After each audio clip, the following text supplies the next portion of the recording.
ইনকিলাব মঞ্চের মুখপাত্র ওসমান হাদির উপর হামলার ঘটনায় শুক্রবার বিকেল থেকে রাজধানী শাহবাগ, ধানমন্ডি, ঢাকা বিশ্ববিদ্যালয়, টিএসসি, শ্যামলী সহ বিভিন্ন জায়গায় প্রতিবাদ বিক্ষোভ হয়। তার উপর হামলার ঘটনায় জড়িত দুষ্কৃতিকারীদের অবিলম্বে গ্রেপ্তার ও দৃষ্টান্তমূলক শাস্তির দাবি জানানো হয় এসব বিক্ষোভ থেকে।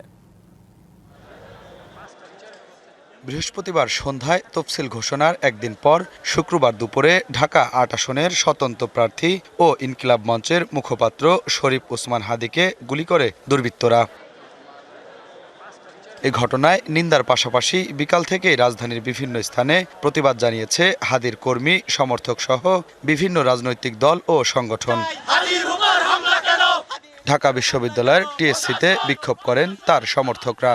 হামলায় জড়িত দুষ্কৃতিকারীদের অবিলম্বে গ্রেপ্তার ও দৃষ্টান্তমূলক শাস্তির দাবি জানানো হয় এ বিক্ষোভ থেকে। নতুন এবং ফিরে আসা গ্রাহকদের জন্য নগদে চলছে ক্যাশব্যাক সহ প্রতিদিন হাজারো উপহার জেতার সুযোগ। হবে আশা আর ফেরা, সারপ্রাইজ সেরা। এই ঘটনায় জড়িতদেরকে 24 ঘন্টার মধ্যে গ্রেফতার করে তাদেরকে বিচারের মুখোমুখি করতে হবে।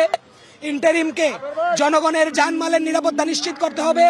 যদি নিশ্চিত করতে না পারে তাহলে বাংলার বুকে আবার জুলাই নেমে আসবে। এদিকে শাহবাগে প্রতিবাদ মিছিল করে আগামী লড়াইয়ে সকল দলকে ঐক্যবদ্ধ থাকার আহ্বান জানায় এনসিপি।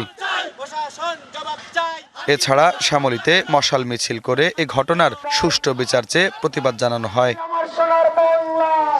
হাদির উপর হামলার ঘটনায় ধানমন্ডি, নিউ মার্কেট, কলাবাগান ও হাজারীবাগ এলাকায় সদ্য সাবেক উপদেষ্টা আসিফ মাহমুদ সজীব ভুইয়া বিজয় র্যালিটি রূপ নেয় প্রতিবাদ মিছিলে।